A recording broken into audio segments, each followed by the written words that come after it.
Hello and welcome. This is a follow-up video to part 1 of the USS Defiant Retrospective. Here we'll hit up some key events from the ship's fictional history, as well as some details about the ship's interior and other random tidbits.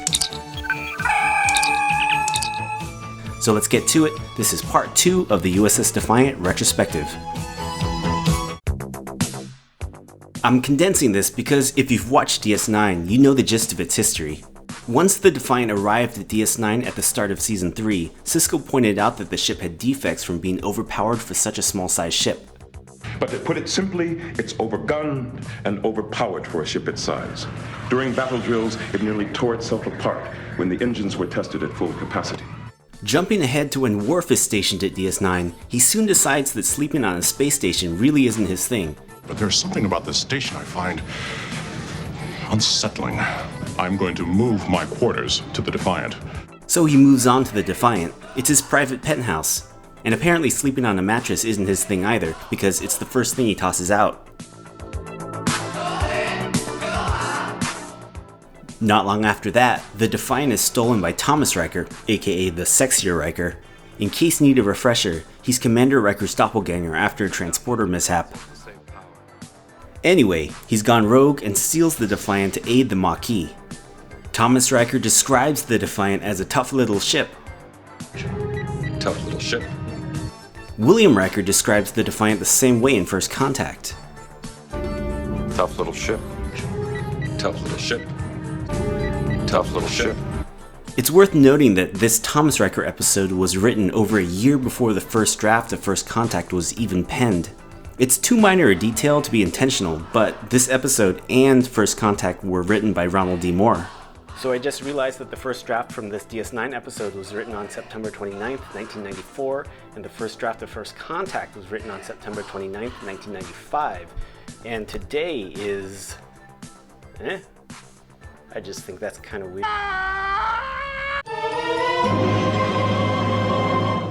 So, what 3 things must happen to every Starfleet ship? I'll give you 3 minutes to... No, I'll just tell you. 1. A Starfleet ship needs to travel through time at some point. That happens when Defiant makes a quick trip to the 23rd century and mingles with the crew from the original series in Trials and Tribulations. That's... The Enterprise. 2. A Starfleet ship must encounter a doppelganger. That happens in Children of Time when the ship crashes and the survivors start a settlement. I realize this is going to be hard for you to accept, but that ship was the Defiant. That causes a causality loop, etc., etc. There are 2 Defiants. The one that crashed, and another that encounters the settlement, and sexy future Odo. How long a race? And 3. A Starfleet ship must explode with rocks whenever they take damage.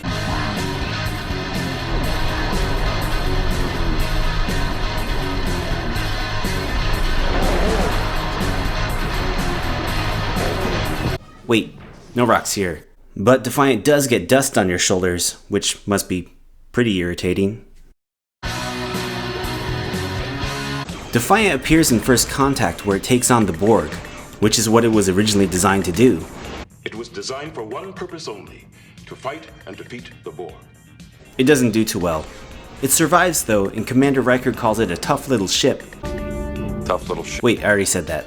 It doesn't do too well against a 100-year-old Excelsior class either. It goes toe-to-toe with the USS Lakota, and they battle to a draw. Random side note, this is the final use of the Excelsior physical model. It was the most used starship model in Star Trek's entire history. All Excelsior-class ships from this point on would be the CG model. There's an ISS Defiant in DS9's Mirror Universe episodes Shattered Mirror and The Emperor's New Cloak. The ISS Defiant doesn't have any hull registry or livery except for when stock footage is used. Incidentally, this is the second time a ship named Defiant appears in Star Trek's Mirror Universe. The Constitution-class Enterprise appeared in both Enterprise's and Discovery's foray into the Mirror Universe. Coincidence? Yeah. Later, Defiant is instrumental in Starfleet's retaking of DS9 from the Cardassians and the Dominion, which would eventually swing the war in their favor. Defiant's luck would run out eventually though when the ship is destroyed in DS9's final season. It happens after being hit by a Breen energy dampening weapon. Poor Captain Sisko. I believe he was quite fond of that ship. The Breen are a race that joins the Dominion towards the end of the war. They look nothing like the Princess Leia disguise from Return of the Jedi. They look exactly like the Princess Leia disguise from Return of the Jedi. This isn't the last time we see Defiant though. Another Defiant class ship is renamed USS Defiant during the final few episodes of DS9. But that ship's getting its own video. Eventually.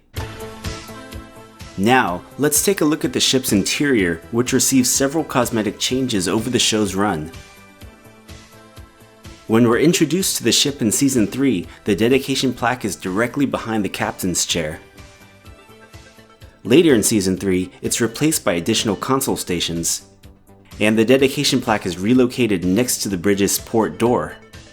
Taking a look at the plaque, the customary quote at the bottom is, "All I ask is a tall ship and a star to steer her by," which is from a 1902 John Masefield poem, Sea Fever. This is the second time this poem is referenced in Star Trek. Kirk recites this line in the episode The Ultimate Computer. All I ask is a tall ship and a star to steer her by. Or it could be a reference to this. All I ask is a tall ship and a star to sail her by. The control panels flanking the captain's chair also changed during Season 3. When the ship arrives, these panels are flatter and supported by this railing assembly. Later in Season 3, the control panels look like this. They're better angled towards the chair and supported by these arching pedestals.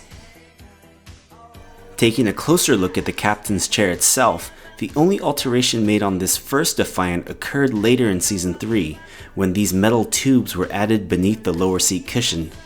It's a very minor addition and it's almost indiscernible to the camera. But it's there. Maybe it's to add better seat bolstering for the actors? Or maybe it's for Cisco's Rectagino travel mug. Who knows? The various console stations encircling the bridge were updated during Season 3 as well. When we first see them, they consist of 2 levels of panels that are separated by this silver decorative paneling. Again, later in Season 3, this silver paneling was replaced with more console displays. Turning our attention to the area behind the captain's chair, the first version employed a table-styled station with chairs on each side. It would mostly stay this way until the ship was destroyed in Season 7. However, in Season 5, this table-style station was briefly replaced with a holo communicator. Now, within the fictional chronology, this is the 3rd time we see holo communicators. Chronologically, they first appear on Discovery, which is the most popular Star Trek show to hate. Holo communicators then appear in Star Trek VI, and for now, finally here on Defiant. At least for consistency's sake, the Defiant's holo communicators has the most crisp image since this is the latest iteration of that technology. Returning to the port and starboard bridge doors, small stool-styled seats were later added. On the first version of the bridge, you can see that nothing's there, but later you can spot them after the update.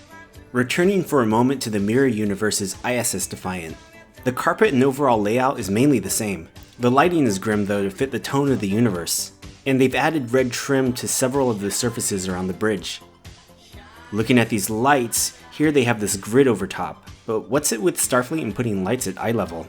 There also isn't a dedication plaque because it doesn't really seem like something they'd be into. Side note, Dax and Cisco are on the bridge. They hear a scream and exit the bridge. They then enter a hallway that's presumably a Defiant corridor. It's not. It's the DS9 corridor set, for some reason. Anyhow, it's Kira screaming in pain? I want to know how this got past the censors. Following the end of DS9, the Defiant bridge set appeared a few other times. It's used in the Voyager episode Live Fast and Prosper. It's the bridge of the imposter Delta Flyer. This use of the set has the back wall placed closer behind the captain's chair, but the forward and side consoles remain the same, only redressed. You can also see that the view screen remains the same. The view screen prop appears one final time as the screen for the Vulcan ship that crashes onto Earth in the Enterprise episode Carbon Creek. The Defiant sets were housed in Stage 18 on the Paramount studio lots. Stage 18 later housed the NX-01 bridge set. To date, Star Trek 2009 is the most recent use of Stage 18 for a Star Trek production, though Stage 17 was briefly used for the Star Trek Discovery pilot episode. Specifically, the scene where Burnham has a sword fight with a Klingon. Okay, I'm done. Major, shut that thing off! So that's the video. I'd like to thank these tough little ships for being so patient and supporting the channel during long stretches between new videos. Please feel free to like or dislike the video if you thought it was crap. Any and all feedback is welcome. So thanks so much for watching, and I'll catch you in the next video.